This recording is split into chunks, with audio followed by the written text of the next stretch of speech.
Telangana cabinet సమావేశం ముగిసింది. పలు కీలక నిర్ణయాలు తీసుకుంది. కొత్త రేషన్ కార్డుల జారీకి మంత్రివర్గం ఆమోదం తెలిపింది. అయితే ఔటర్ చుట్టూ కూడా మహిళా రైతు బజార్లు ఏర్పాటుకు ఆమోదం తెలిపింది. బీఎస్పీ అలాగే ఎస్సీ ఎస్టీ కులాలకు కూడా కొత్త కార్పొరేషన్ల ఏర్పాటుకు ఆమోదం తెలిపారు. ఇక మొత్తం 4.5 లక్షల ఇందిరమ్మ ఇళ్ల కోసం 22,500 కోట్లను కేటాయించారు. ఔటర్ చుట్టూ కూడా మహిళా రైతు బజార్ల ఏర్పాటుకు ఆమోదం తెలిపింది. అయితే దీనికి సంబంధించి మంత్రి శ్రీధర్ బాబు అయితే మాట్లాడుతున్నారు. ఇప్పుడు ఆ లైవ్ చూద్దాం. ఇంతకుముందే శ్రీనివాస్ రెడ్డి గారు చెప్పినట్టు ఆనాడు లక్షాధికారిగా చేయాలనుకున్నాం. లక్షాధికారిని మహిళా సోదరులను చేశాం. ఈరోజు కోటీశ్వర్లను చేయాలని ఒక ఆలోచనతో ముందుకు పోతా ఉన్నాం. వారి కోటీశ్వర్లను చేయాలంటే ఏ విధంగా వారి పాత్రను ఈ సమాజంలో నిర్వహింపే కార్యక్రమాన్ని కార్యాచరణ తీసుకోవాలని ఆలోచన చేసి దాదాపు 15 అంశాలు రేపు మహిళా ఆర్థిక సాధికారత విషయంలో ఇప్పుడు ముఖ్యమంత్రి గారు మరి ఆ బహిరంగ సభలో చెప్పబోతా ఉన్నారు. దాని విషయంలో కూడా రాష్ట్ర కేబినెట్ నిర్ణయం చేసి వారికి ఒక ప్రత్యేకంగా రేపు వారు ప్రొడ్యూస్ చేసే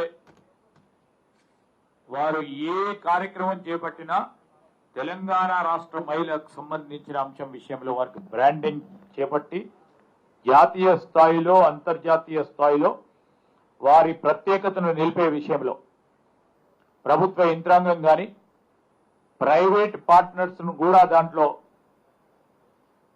మరి ఇన్వాల్వ్ చేసి ఒక ప్రత్యేకతను తీసుకురావాలనే ఆలోచనతోనే ఈరోజు తెలంగాణ మహిళా శక్తి మహాలక్ష్మి అనే మా పథకానికి సంబంధించి అందరినీ కూడా మహాలక్ష్మి చేయాలనే అంశంతో ముందుకు నడవటం.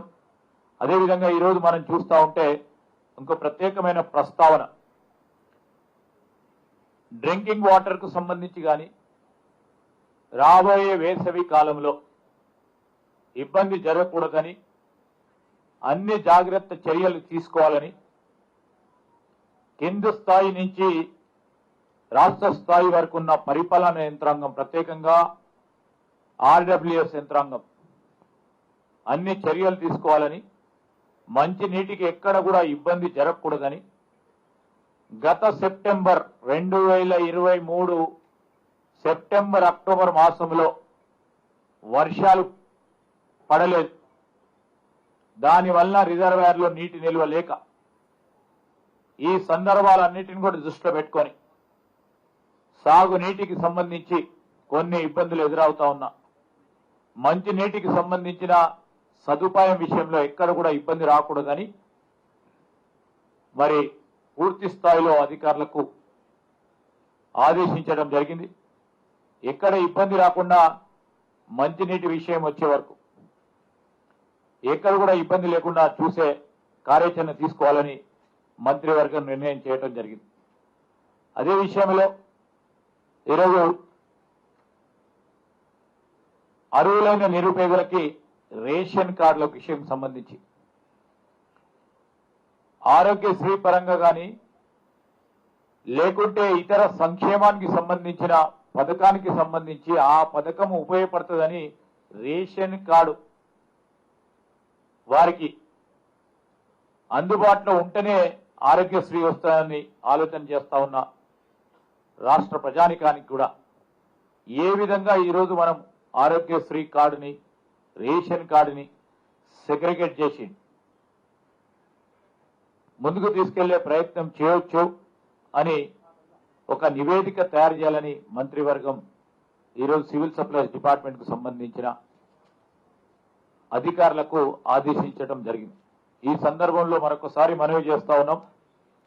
ఇప్పుడే సోదరులు పొన్నం ప్రభాకర్ గారు చెప్పినట్టు కార్పొరేషన్లకు సంబంధించి ప్రభుత్వం నిర్ణయం తీసుకుంది. ఆ నిర్ణయానికి అనుగుణంగా విధి విధానాలు రేపు రాబోయే 2-3 వారాల్లో విధి విధానాలను కూడా సంబంధిత ఆ సంఘాలతోని మా బీసీ వెల్ఫేర్ మినిస్టర్ గారు సంప్రదించి ఈ విధి విధానాలు కూడా ఏ విధంగా ఉండాలి, వారికి సంబంధించి ఆర్థిక సామాజిక రాజకీయ పరంగా ఈ కార్పొరేషన్ కు సంబంధించిన అంశాలను ముందుకు తీసుకెళ్లే ప్రయత్నం చేయాలని, ఒక ప్రజాస్వామిక పద్ధతిలో ఈ కార్పొరేషన్ ఏర్పాటే కాదు బలోపేతం చేసి ఏ లక్ష్యంతోనైతే ఈ కార్పొరేషన్ ఏర్పాటు చేస్తా ఉన్నామో ఆ లక్ష్యానికి చేరువయ్యే దిశలో కార్పొరేషన్ విధి విధానాలు తయారు చేయాలని మంత్రివర్గం నిర్ణయం చేయడం జరిగింది.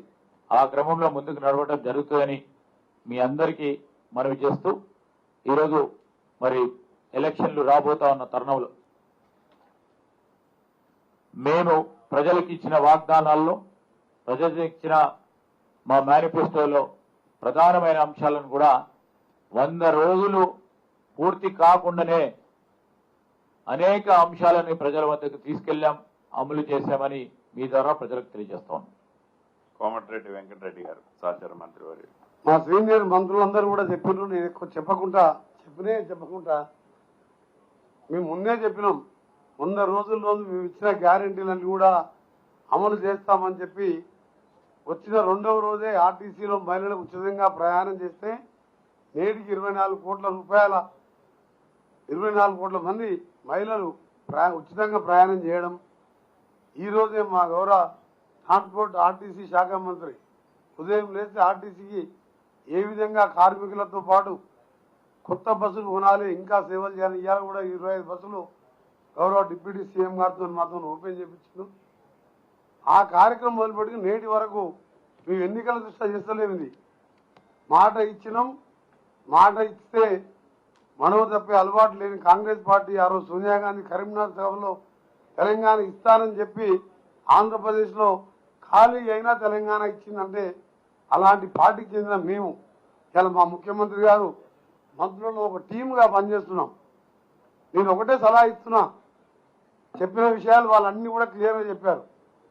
నేను కేటీఆర్, హరీష్, కేసీఆర్ కానీ ఇవాళ ఏదో మహిళల పట్ల ప్రేమ కొనుక్కోబోస్తూ 10 సంవత్సరాలుగా మహిళల గురించి మాట్లాడకుండా ఢిల్లీ ఎక్కడెక్కడ తిరిగిండ్రు, ఏ బిజినెస్ చేసినో చెప్పకుండా నేను చెప్పే అవసరం లేదు. మీ అందరికీ తెలుసు.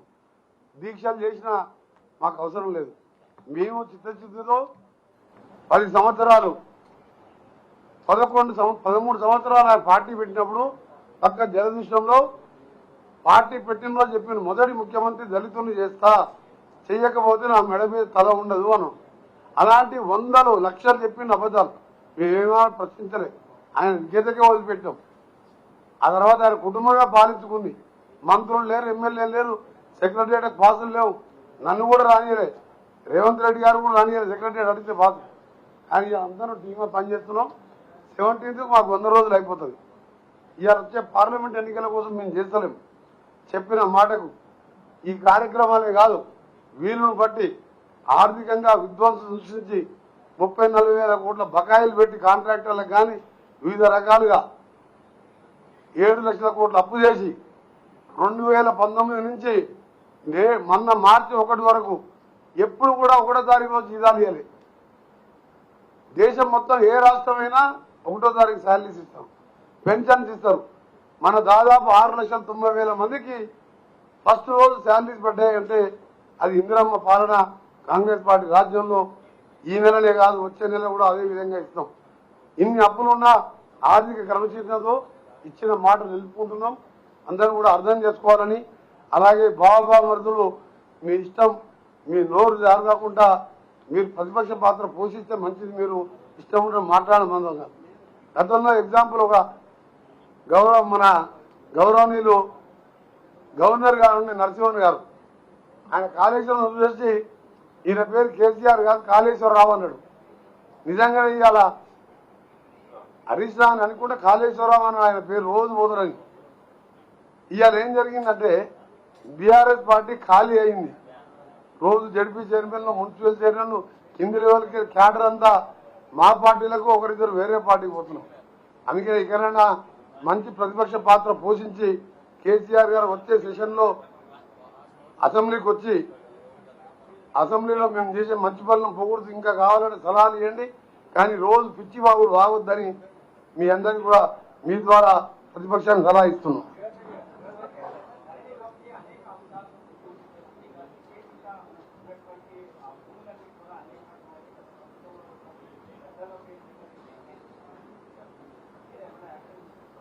డెఫినెట్ గా ఇంకా దాన్ని ఒక షేప్ కు పట్టుకొస్తున్నాం.